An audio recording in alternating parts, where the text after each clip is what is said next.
الحمد للہ رب العالمین والعاقبۃ للمتقین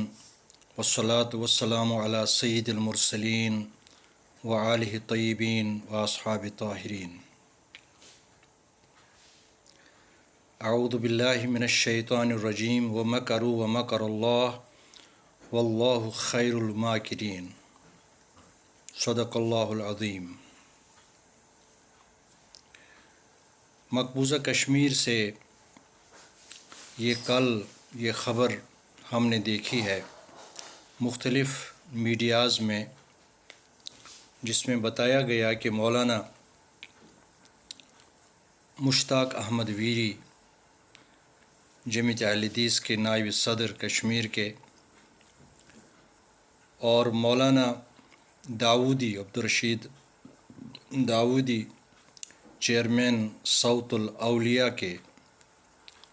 حفظہم اللہ، اور عبدالمجید ڈار المدنی حفظہ اللہ، ان کے ساتھ اور بھی کچھ لوگ ہیں جن کے نام مجھے پتہ نہیں چلا کہ ان کو گرفتار کیا گیا ہے۔ مولانا مشتاق ویری کو اس سے پہلے بھی گرفتار کر کے 2 سال تک جیل میں رکھا گیا تھا، اور آج ہم جو نیوز براڈ کاسٹ ہوئی تھی، بریکنگ نیوز، اس میں یہ بتایا گیا کہ پی ایس اے کے تحت، سیفٹی ایکٹ کے تحت ان کو گرفتار کیا گیا ہے۔ مولانا مشتاق ویری صاحب اور عبدالرشید داؤدی صاحب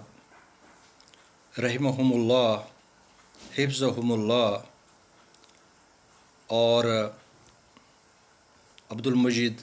ڈار مدنی صاحب علماء اسلام کے ہر زمانے میں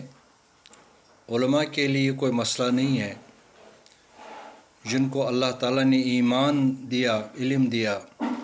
اور وہ اقوام کی رہبری اور رہنمائی کرتے ہیں، تو ان کے لیے یہ کوئی بڑا مسئلہ نہیں ہے۔ ان کو گرفتار کر کے نہ ان کی زبان بند کی جا سکتی ہے، اور نہ ہی ان کے جو منشور ہیں، ان کے جو تعلیمات ہیں اسلام کے مطابق، اس کو برہمن بند کر سکتا ہے۔ ہندوستان کا اصل چہرہ ہمارے سامنے اس وقت آیا جب جنتا پارٹی نے، بی جے پی نے جب حکومت سنبھالی، جب نریندر مودی اور امیت شاہ شیطان جیسے لوگ برسر اقتدار آئے اور ابھی تک ہیں، اور اس وقت پتہ چلا کہ ہندوتوا کا جو بیسیکلی جو پالیسی ہے، وہ ہندوستان سے اسلام کو نابود، مسلمانوں کو نابود کرنا ہے، جو بہت بڑی غلط فہمی ہے۔ یہ چنگیز خان کو بھی اس طرح کی غلط فہمی تھی، اور اس نے یہ فیصلہ لیا تھا کہ جہاں جہاں مسلمان ہیں ان کو قتل کرتا جاؤں،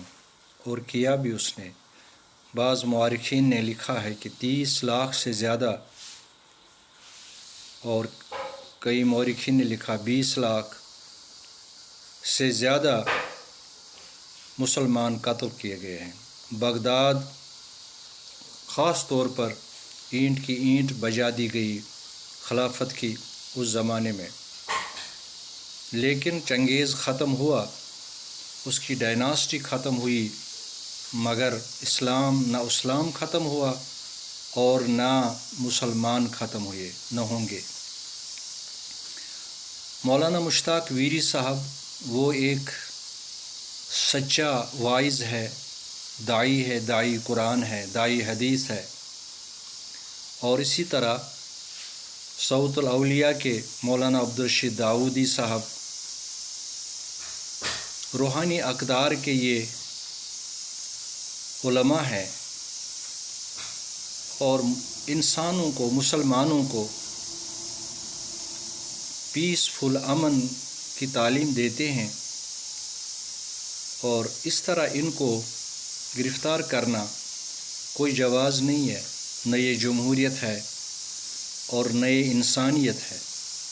ان کو گرفتار کرنے کے بعد حکومت ہندوستان کو کوئی فائدہ نہیں ہوگا،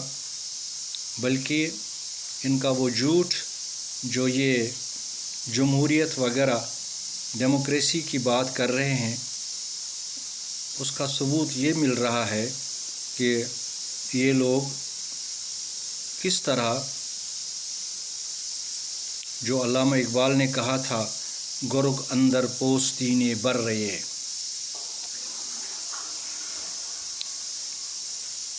بکرے کی کھال میں یہ بھیڑیا ہے، اور یہ بھیڑیے ہیں جو انسان کی کھال میں ہیں، ہمیں دکھائی دے رہا ہے، مگر حقیقت یہ ہے کہ یہ بھیڑیے ہیں، اور ان کو انسانیت کے ساتھ،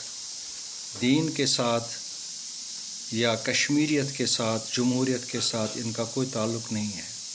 ان کا تعلق صرف قتل و غارت سے ہے،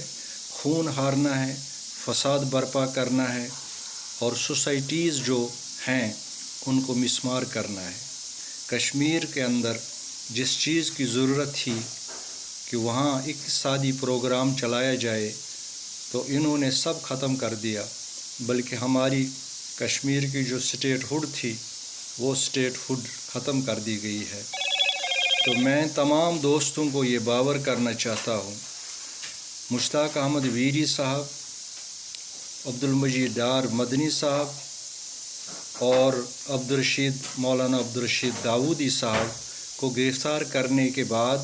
یہ نہیں ہو سکتا کہ تحریک ختم ہو جائے گی۔ کشمیر کی آزادی کی جنگ ہمیشہ رہے گی، تب تک جب تک کشمیری ہندوستان کے تسلط سے آزاد نہ ہوں۔ اور اسی طرح آج انہوں نے علماء کو، اماموں کو گرفتار کر کے یہ ثابت کر دیا کہ انہیں انسانیت کے ساتھ بھی کوئی تعلق نہیں ہے۔ تو اس سے ثابت ہوگا کہ کشمیری اور زیادہ وائلنٹ ہوں گے، کشمیری اور زیادہ بدظن ہوں گے، خاص طور پر بھارتیہ جنتا پارٹی کے ساتھ۔ تو میں تمام دوستوں کو جو مقبوضہ کشمیر میں جو ہیں، ہم نے جیل دیکھے ہیں، ہم نے انٹراگیشن سینٹرز کو دیکھا ہے، مقبوضہ کشمیر میں یہ کس طرح ٹارچر ہمارے ساتھ کرتے رہے، لیکن اس سے ہماری آواز یہ دبا نہیں سکے۔ اللہ تعالیٰ نے ایک مضبوط آواز ہمیں دی تھی، سید علی شاہ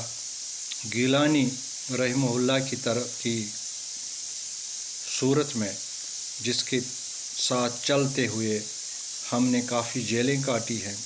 جیل دیکھے ہیں، انٹراگیشن سینٹرز کو دیکھا ہے، ڈیٹینشن سینٹرز کو دیکھا ہے، لیکن اس سے یہ ہمارے ایمان میں پختگی ہے۔ انشاءاللہ مولانا مشتاق احمد ویری کو میں دیکھتا ہوں، میں ان کو سنتا ہوں، انشاءاللہ اس میں ان کے علم اور عبادت اور روحانی پرواز طاقت میں انشاءاللہ اضافہ ہوگا، اور جیلوں میں ہمارے لیے جیل جو ہوتا ہے اس میں ہمیں روحانیت ملتی ہے، عبادت کرنے کا موقع ملتا ہے، عبادت زیادہ ہوتی ہے۔ تو لہٰذا میں نے قرآن کریم کے 24 پارے 9 ماہ میں ہیرا نگر جموں جیل میں جب میں تھا 1987 میں، تو 9 منتھس میں نے 24 پارے قرآن کریم کے حفظ کیے جیل میں، جو باہر مجھے کبھی موقع ہی نہیں ملتا تھا۔ تو لہٰذا میں دعا کروں گا مولانا مشتاق احمد ویری اور مولانا عبدالرشید داودی، مولانا عبدالمجید ڈار المدنی صاحب، یہ تینوں ہمارے رفیق ہیں، ہمارے دوست ہیں، ہم ان کو سنتے ہیں، اگرچہ ہم بائی فیس ملے نہیں کبھی، مگر ان کے ویڈیوز جو سوشل میڈیا پر عام ہوتی ہیں اس سے پتہ چلتا ہے کہ ہماری جماعت میں جماعت اہل حدیث جو توحید پرستوں کی جماعت ہے اس میں یہ مؤثر داعی ہیں، اور اسی طرح صوت الاولیاء جو ہے کافی انفلوئنس ہے مولانا عبدالرشید داؤدی صاحب کا جموں سیکٹر میں، یا ہمارے پاس لندن میں کافی کنٹریکٹس ہوتے ہیں اور ہمیں پتہ چلتا ہے کہ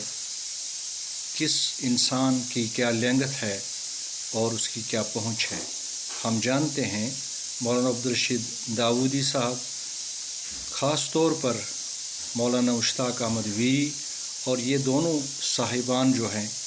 بہت مشہور ہیں اور لوگ بہت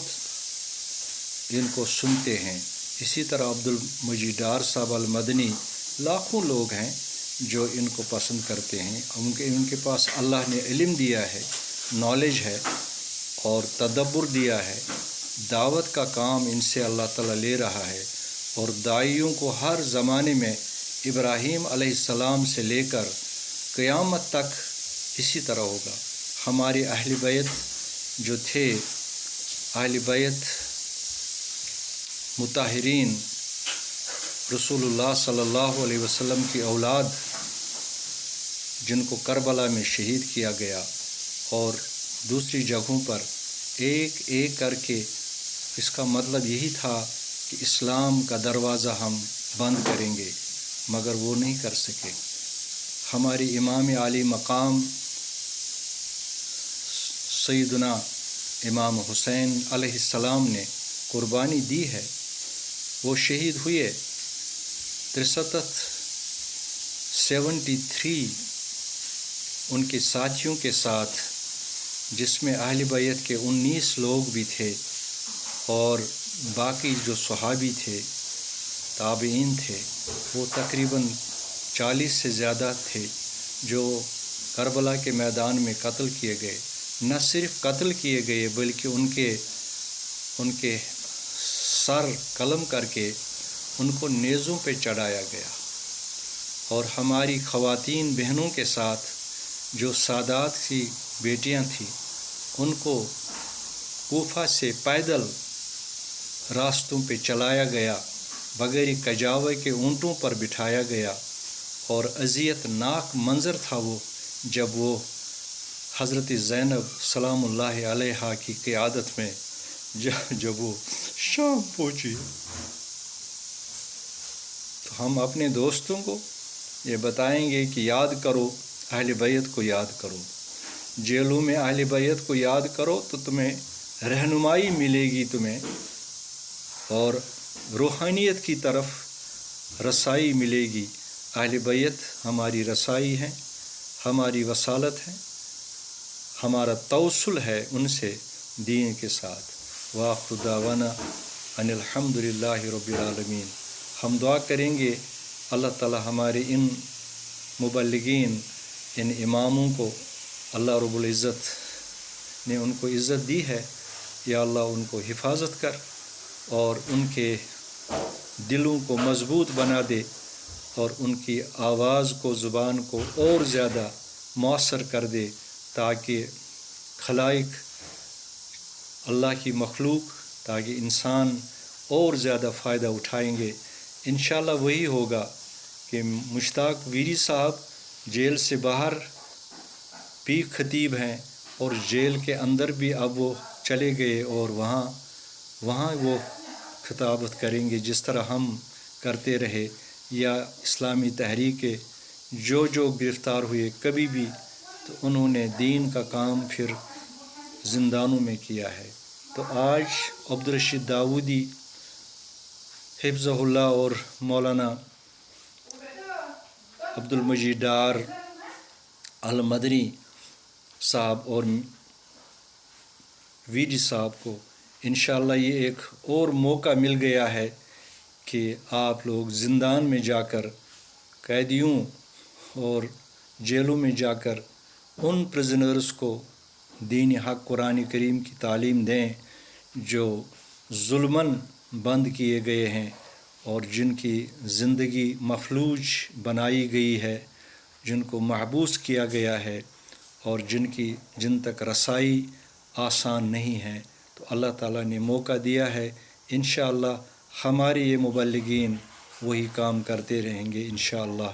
وآخر دعوانا ان الحمد للہ رب العالمین۔